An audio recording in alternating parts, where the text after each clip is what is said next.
Buenas tardes, señor Sánchez. Lo envían al servicio de nutrición porque su médico lo acaba de diagnosticar con hipertensión arterial sistémica. Le voy a explicar un poquito de qué trata esta enfermedad. Es una enfermedad crónica. Esta enfermedad crónica se caracteriza porque el mantenimiento de la presión arterial se eleva. Nosotros conocemos un rango normal que es por abajo de 120-80, alrededor de esos rangos, y cuando a nosotros nos aumenta por arriba de 140-90, ya podemos hablar de que es una hipertensión arterial sistémica. Para esto, bueno, pues su médico ya le hizo algunos estudios que determinaron que usted ya tiene la enfermedad presente. ¿Cómo sucede?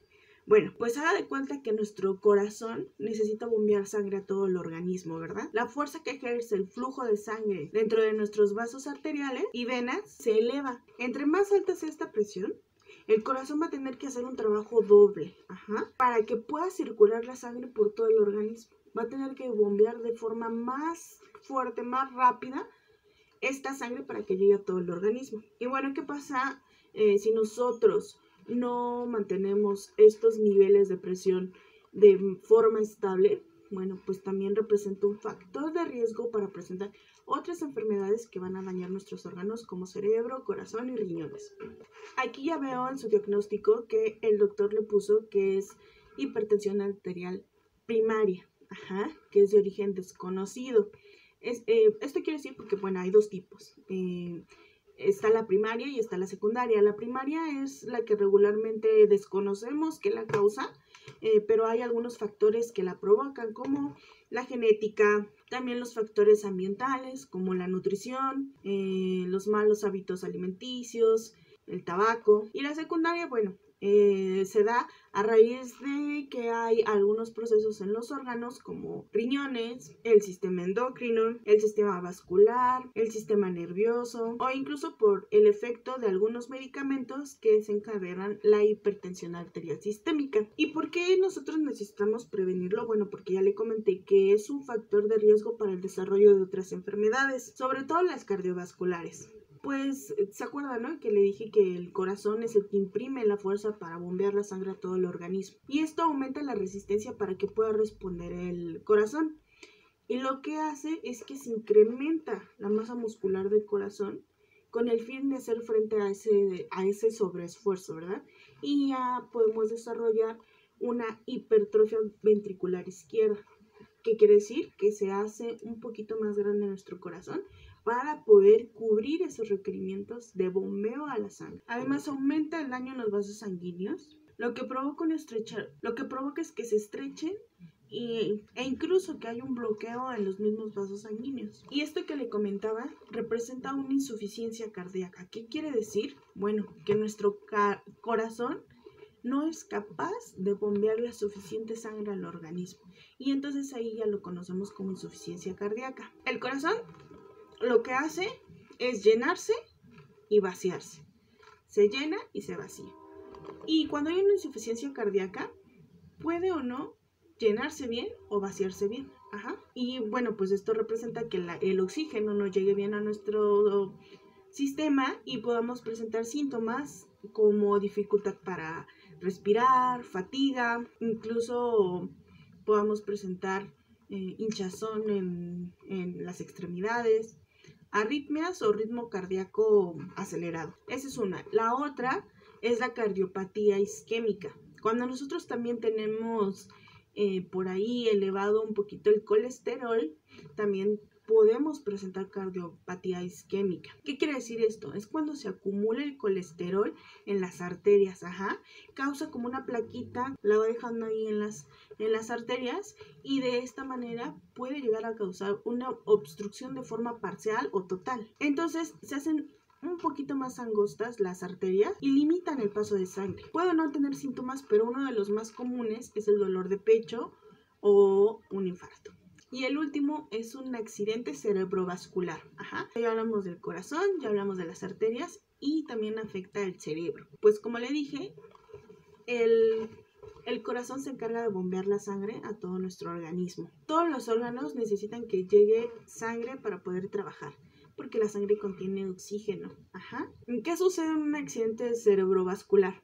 Bueno, pues es una complicación donde al no llegar la sangre de forma correcta, pueden pasar algunos segundos en que el cerebro no reciba esta sangre. Se ve interrumpido este flujo de sangre y da como resultado muerte neuronal y obviamente daño cerebral permanente, que puede ser que la vamos a reconocer como accidente cerebrovascular isquémica, y la segunda es un accidente cerebrovascular hemorrágico, que como su nombre lo dice, es cuando un vaso sanguíneo se rompe por la hipertensión arterial alta, un aneurisma o alguna malformación ahí de vasos arteriales, teniendo una hemorragia en el cerebro. Los síntomas más frecuentes para este tipo de eventos cerebrovasculares, bueno, pues son la dificultad para hablar, para caminar, para entender, entumecimiento de extremidades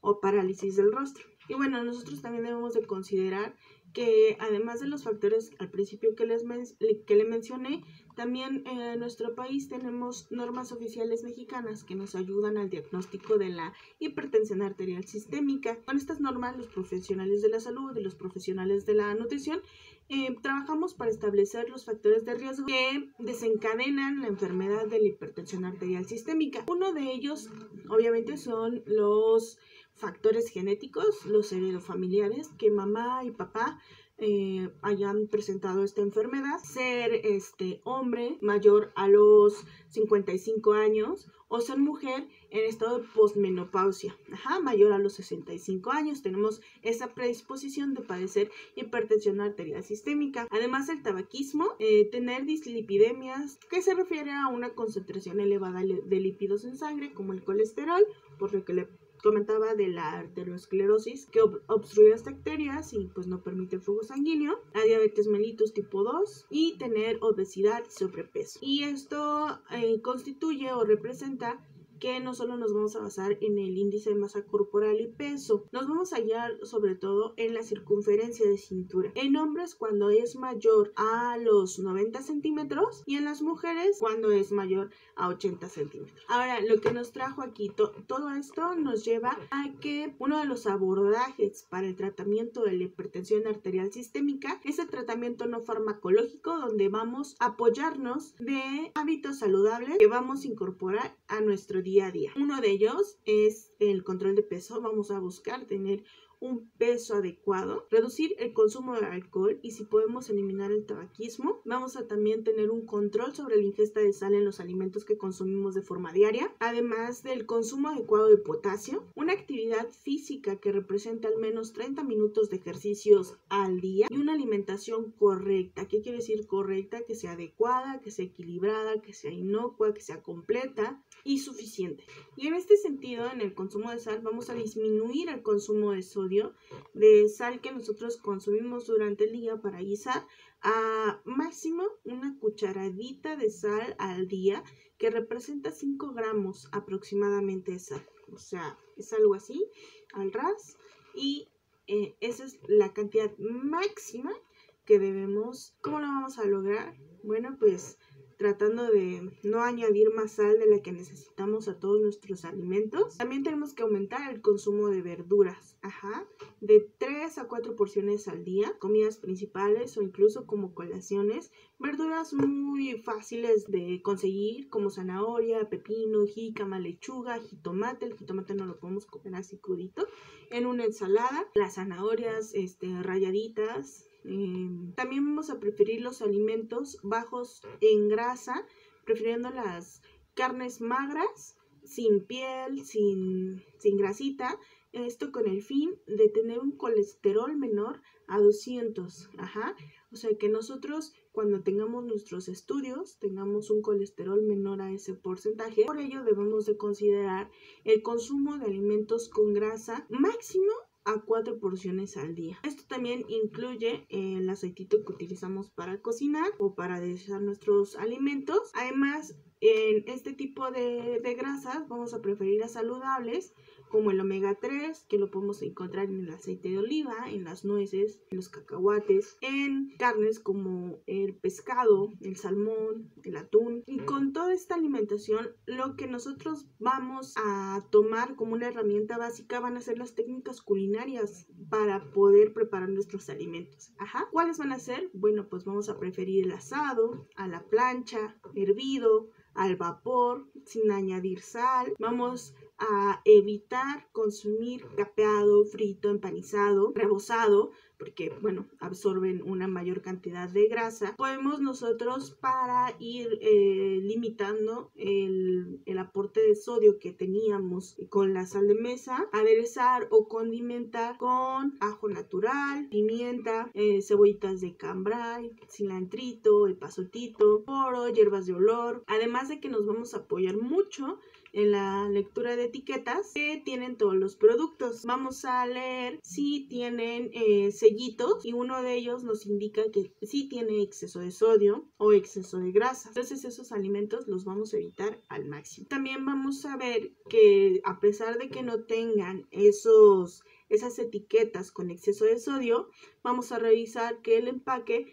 contenga menos de 35 miligramos de sodio por porción. Y regularmente quienes tienen más sodio son los alimentos que vienen enlatados, sopas instantáneas, carnes ahumadas, carnes curadas, alimentos preenvasados, fruta en almíbar, y también los alimentos que nos venden, aunque no tienen sellitos, a veces los podemos encontrar, como cacahuates japoneses, semillas de girasol que ya tengan sal, o cacahuates naturales que tienen sal. Hay que evitar todo lo que ya tiene sal añadida, o incluso a veces vienen con un poquito de aceite, también hay que evitar. De esta manera, nosotros, cuidando la alimentación, vamos a poder tener un mejor aprovechamiento de los nutrientes y vamos a poder hacer una restricción menor de sodio en nuestra dieta. De esta manera vamos a obtener una dieta que sea correcta, que sea adecuada, que esté equilibrada, que aporte todos y cada uno de los nutrimentos que nosotros necesitamos, pero cuidando que sean reducidos en sodio, limitando el aporte de grasa, con el fin de que nosotros podamos mantener una presión arterial controlada. Entonces ya lo que nos queda es tener un control de esta tensión arterial y para no desarrollar otras enfermedades cardiovasculares. Fue un gusto atenderlo y nos vemos la próxima consulta. Bueno, pues esta fue la presentación de mi video. Muchas gracias.